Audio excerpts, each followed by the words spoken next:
Gold trusted gold buyers మీరు తాకట్టు పెట్టిన బంగారాన్ని విడిపించి ఈ రోజు ఉన్న మార్కెట్ ధరకు కొనబడను.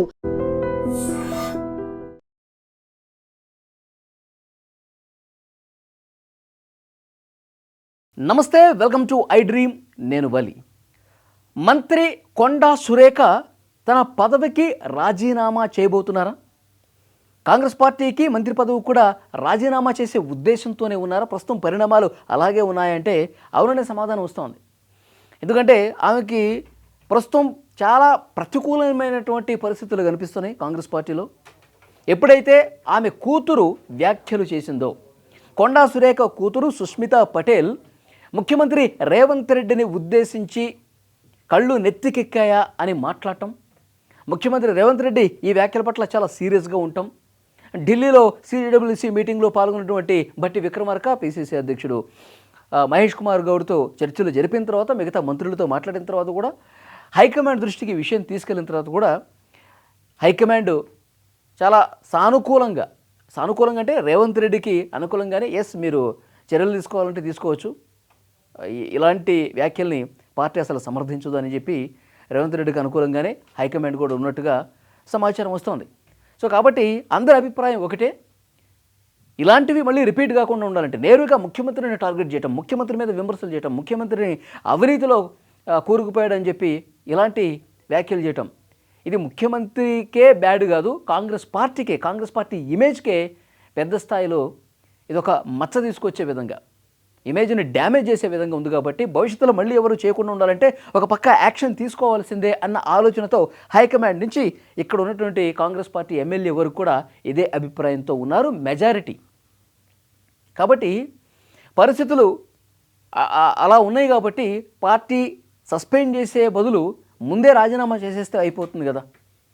ముందే కాంగ్రెస్ పార్టీకి మంత్రి పదవికి రాజీనామా చేసేస్తే అయిపోతుంది కన్నా ఆ ఆలోచనతోనే, ఆ మైండ్ సెట్తోనే కొండా సురేఖ ఉన్నట్టుగా సోషల్ మీడియాలో ప్రచారం అయితే నడుస్తోంది.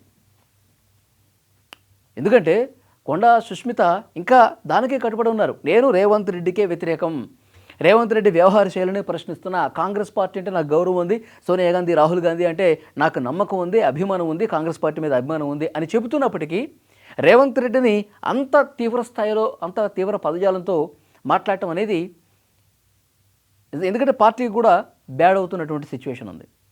ఈరోజు కేవలం షోకాజ్ నోటీసులు ఇచ్చేసి ఏదో వాళ్ళు ఏదో వివరణ చెప్తే దానికి ఓకే అనేసి ఇలా ఎప్పట్లాగా రెగ్యులర్ మోడ్లోనే ఉంటే భవిష్యత్తులో ఇలాంటి వాళ్ళు ఇంకా 10 మంది తయారవుతారు, ఆ 10 మంది కాస్త 30 మంది అవుతారు. కాంగ్రెస్ పార్టీని ప్రజల్లో చులకన చేసే పరిస్థితి ఉంటుంది, ముఖ్యమంత్రి ఇమేజ్ని పూర్తిగా డ్యామేజ్ చేసే పరిస్థితి ఉంటుంది, ఆఖరికి పార్టీకే నష్టం కలుగుతుంది. ఈ నష్టం నివారించాలి అంటే ఇప్పుడే దీనికి ఎండ్ కార్డు వేయాలి అన్న ఆలోచనతో ముఖ్యమంత్రి రేవంత్ రెడ్డి ఉన్నారు అని చాలా సీరియస్గా ఈ వ్యవహారం మీద ఉన్నారు. అందుకే ఇవాళ 20 మంది కాంగ్రెస్ పార్టీకి సంబంధించిన ఎమ్మెల్యేలు, ఎమ్మెల్సీలు సిఎల్పిలో మీటింగ్ పెట్టి మరి కూడా ప్రెస్ మీట్ పెట్టి చెప్పారు, కొండా సురేఖ కూతురు చేసినటువంటి వ్యాఖ్యల్ని సమర్థిస్తున్నారు, అందుకే కూతురు వ్యాఖ్యల్ని ఎక్కడా కూడా ఖండించలేదు. ఈమెకి ఇచ్చినటువంటి షోకాసు నోటీసులో రిప్లై ఏమి ఇచ్చారు? కూతురు అంటే నాకేంటి సంబంధం, కూతురు రేవంత్ రెడ్డిని వ్యతిరేకించింది, కళ్ళు నెత్తికెక్కాయని మాట్లాడింది, పార్టీ లైన్ దాటింది, సో కూతురు కదా అన్నది, ఆమెకి షోకాసు నోటీస్ ఇవ్వండి, ఆమె రిప్లై తీసుకోండి, నేనెందుకు రిప్లై ఇవ్వాలి, నాకెందుకు షోకాసు నోటీస్ ఇచ్చారు, నాకేం సంబంధం, ఆమె ఏదో మాట్లాడితే నేను ఎట్లా బాధ్యురాలను అవుతానని చెప్పి కొండా సురేఖ మాట్లాడిన పరిస్థితుంది. కానీ ఇవాళ ప్రెస్ మీట్లో ఆ ఎమ్మెల్యేలు, ఎమ్మెల్సీలు కూడా ఒకటే ప్రశ్నిస్తూ ఉన్నారు, మరి కూతురు మాట్లాడింది తప్పు అయితే ఎస్, నా కూతురు సుష్మిత మాట్లాడింది 100కి 100% తప్పు మాట్లాడింది, రేవంత్ రెడ్డి గారిని అట్లా అనకుండా ఉండాల్సింది, నేను క్షమాపణ చెప్తున్నాను, నేను ఆ వ్యాఖ్యల్ని వెనక్కి తీసుకుంటున్నాను, మా కూతురు చేసినటువంటి వ్యాఖ్యల్ని తీవ్రంగా ఖండిస్తున్నాను అని ఎందుకు మాట్లాడలేదు కొండా సురేఖ? ఇది కదా మాట్లాడాల్సింది. ఒకవైపు కాంగ్రెస్ పార్టీలో ఉంటూ, ఒకవైపు మంత్రి పదవిని అనుభవిస్తూ, మళ్ళీ రివర్స్లో కాంగ్రెస్ పార్టీని దూషించడం, ముఖ్యమంత్రి రేవంత్ రెడ్డిని దూషించడం, ఇది ఎక్కడి పరిస్థితి అని చెప్పి మాట్లాడుతూ ఉన్నారు. సో ముఖ్యమంత్రి రేవంత్ రెడ్డి గారిని భవిష్యత్తులో ఎవరైనా సరే వ్యతిరేకంగా మాట్లాడాలన్నా, రేవంత్ రెడ్డిని గురించి వ్యతిరేక ప్రచారం చేయాలన్నా, కాంగ్రెస్ పార్టీ మీద సొంత పార్టీలోనే ఉంటూ ఈ విధంగా వ్యాఖ్యలు చేయాలన్నా భయపడే విధంగా యాక్షన్ తీసుకోవాలి, అందరిలో ఒక క్రమశిక్షణ ఉండాలి అంటే తప్పకుండా చర్యలు తీసుకోవాల్సినటువంటి అవసరం ఉందని చెప్పి అధిష్టానానికి నేరుగా పార్టీకి సంబంధించిన ఎమ్మెల్యేలు ఎమ్మెల్సీలు ఈరోజు మాట్లాడిన పరిస్థితి. ఇది కూడా ఒక ప్లాన్ ప్రకారమే జరుగుతుంది. ఎందుకంటే అధిష్టానం మీద ఒత్తిడి తేవటం ఒకటి, సో రేవంత్ రెడ్డి తన అనుచరులతో కలిసి ఈ ప్లాన్ అంతా నడిపిస్తున్నట్టుగానే కనిపిస్తుంది. ఎందుకనంటే మనకు తెలుసు పోచారం శ్రీనివాసరెడ్డి అంతకుముందు ఏం మాట్లాడారు, రాజగోపాల్ రెడ్డి ఏం మాట్లాడారో మనకు తెలుసు. ముఖ్యంగా అవినీతిని ప్రశ్నిస్తూ ఉన్నాడు. కాంగ్రెస్ పార్టీలో అసలు తెలంగాణ ఉద్యమంతో సంబంధం లేని వాళ్ళు, అసలు కాంగ్రెస్ పార్టీయే కాని వాళ్ళు కూడా ఇప్పుడు తెలంగాణను ఏలుతున్నారు, మరోవైపు అవినీతి కూడా చేస్తూ ఉన్నారని చెప్పి ఆయన మాట్లాడారు. సో ఇలాంటి గొంతులు పెరుగుతూ పోతా ఉన్నాయి. మొన్న చిన్నారెడ్డి మాట్లాడాడు. ఇట్లా వరుసగా ఒకళ్ళ తర్వాత ఒకళ్ళు ఈ విధంగా విమర్శలు చేసుకుంటూ పోతే పార్టీ డ్యామేజ్ అయిపోతే వచ్చే ఎన్నికల్లో గెలిచే పరిస్థితి ఉంటుందా? మనల్ని మనమే చిన్నగా చేసుకుంటున్నాం, మనల్ని మనమే పూర్తిగా అవమానపరుచుకుంటున్నాం. ఇంకా మనకెక్కడ ఇమేజ్ ఉంటుంది? అవతల పార్టీ వాళ్ళు ఎలాగో మనల్ని తిడుతూ ఉంటారు, వాళ్ళకి మనం ఎందుకు ఆయుధం అవ్వాలి? మనలో ఉంటున్నటువంటి వాళ్ళే వాళ్ళకి ఆయుధాలు ఇస్తున్నాం కదా, మనల్ని మనమే దాడి చేసుకుంటూ తక్కువ చేసుకుంటున్నాం కదా. సో ఇలాంటి పరిస్థితి మారాలంటే తప్పకుండా యాక్షన్ తీసుకోవాలి అని చెప్పి ఒక చర్చ బలంగా వినిపిస్తుంది. హైకమాండ్ దృష్టి కూడా తీసుకెళ్ళి బలంగా ఒక ఒత్తిడి తీసుకొచ్చే ప్రయత్నం జరుగుతుంది.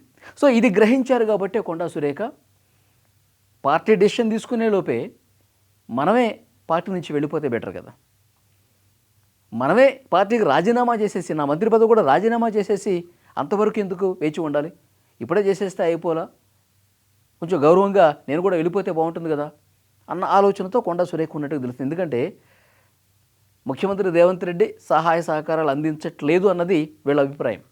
అందుకే మొన్న వరంగల్ సభలో కూడా రేవంత్ రెడ్డి గారు పార్టిసిపేట్ చేసినప్పుడు కొండా సురేఖ అక్కడ ఆ జిల్లా మంత్రిగా కార్యక్రమానికి హాజరు కావాలి, ముఖ్యమంత్రి వెంట ఉండాలి, కానీ లేరంటేనే ఆ గ్యాప్ అనేది చాలా స్పష్టంగా కనిపిస్తోంది. మరోవైపు పరకాల నియోజకవర్గం నెక్స్ట్ ఎమ్మెల్యే కూడా రేవూరి ప్రకాష్ రెడ్డికే ఇస్తాం, ఆయన్ని భారీ మెజార్టీతో గెలిపించాలి అని స్వయంగా రేవంత్ రెడ్డి మాట్లాడారంటే మనకు అవకాశం భవిష్యత్తులో పరకాల నియోజకవర్గంలో లేదు అన్నది కూడా క్లియర్గా అర్థమవుతుంది కదా. ఒకవైపు పార్టీ నుంచి ముఖ్యమంత్రి రేవంత్ రెడ్డి నుంచి ఇక్కడ మనకి ప్రత్యర్థి అయినటువంటి రేవూరి ఆయన సపోర్ట్ ఉన్నప్పుడు మనకి లేనప్పుడు ఇంకా పార్టీలో ఉండి ఏం లాభం? ఇంకా పార్టీలో ఉండి ఏమి లాభం? భవిష్యత్తు అంధకారంగా కనిపిస్తున్నప్పుడు, ఉపయోగం లేనప్పుడు ఇంకెందుకు ఉండటం అన్న ఆలోచనకి కొండా సురేఖ ఫ్యామిలీ వచ్చేసింది. ఇక రేపు మాపు రాజీనామా చేసే పరిస్థితే కనిపిస్తుంది. ఆ సంకేతాలు కనిపించినాయి కాబట్టి వాళ్ళ 20 మంది ఎమ్మెల్యేలు ఎమ్మెల్సీలు కలిసి ఆమెకి వ్యతిరేకంగా మాట్లాడటం, హైకమాండ్ మీద ఒత్తిడి పెంచే విధంగా చర్యలు తీసుకోవాల్సిందే అని చెప్పి డిమాండ్ చేయడం జరిగిపోయినటువంటి సిచ్యువేషన్ ఉంది. సో రేవంత్ రెడ్డి గారు వస్తున్నారు, ఆయన లండన్ నుంచి, ఎందుకంటే అమెరికా టూర్ కూడా రద్దయిపోయింది కాబట్టి, కేంద్రం అనుమతి ఇవ్వలేదు కాబట్టి డైరెక్ట్గా అమెరికాకి వెళ్ళకుండా లండన్ నుంచి వచ్చేస్తున్నారు ఇండియాకి. ఈ 1 or 2 డేస్లో హైదరాబాద్లో కూడా ఉంటారు. ఆయన వచ్చిన తర్వాత ఇంకా ఈ చర్యలు తీసుకునే విషయానికి సంబంధించి వేగంగా పావులు కదిపే అవకాశం ఉంది.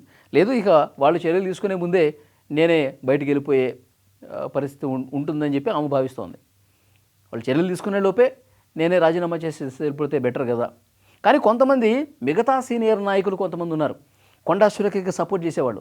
సరే ఏదో తెలిసి తెలియక చిన్నపిల్ల ఏదో మాట్లాడింది, ఆమెను కంట్రోల్ చేయాలి, ఈసారి ఒక్కసారి వదిలేస్తానని చెప్పి ఒక ఛాన్స్ ఇవ్వండి. ఎందుకంటే ముందు నుంచి కాంగ్రెస్ పార్టీలో చాలా కాలం పాటు ఉన్నటువంటి సొంత పార్టీ నాయకురాలు ఆమె. మధ్యలో ఒకసారి బీఆర్ఎస్కి వెళ్ళి వచ్చేసినప్పటికీ కూడా ఆమె బలం అంతా కూడా కాంగ్రెసే. సో అలాంటి కోర్ కాంగ్రెస్ పార్టీ నాయకురాల్ని అంత ఈజీగా మనం వదులుకోవద్దు అన్న భావన కూడా కొంతమంది కాంగ్రెస్ పార్టీ సీనియర్ నేతల నుంచి వస్తుంది. కొంత సపోర్ట్ అటు నుంచి కూడా ఉంది, కానీ బహిరంగంగా ఎక్కడ మాట్లాడట్లేదు. కానీ ఏదేమైనా అధిష్టానం కూడా సీరియస్గా ఉంది కాబట్టి చర్యలు తీసుకునే అవకాశమే కనిపిస్తోంది. మరి కొండా సురేఖ ఏం ఆలోచిస్తారు? కూతురుతో ఏమన్నా మళ్ళీ చర్చలు జరిపి నచ్చజెప్పి ఏమన్నా క్షమాపణ చెప్పే పరిస్థితి ఉందా? లేదు అంటే కనుక ఈమె రాజీనామా చేసే ముందుకెళ్తారా? ఈ 2 డేస్లో తెలిసిపోతుంది. ఈ వీడియో మీద మీ అభిప్రాయం కూడా కామెంట్ చేయండి.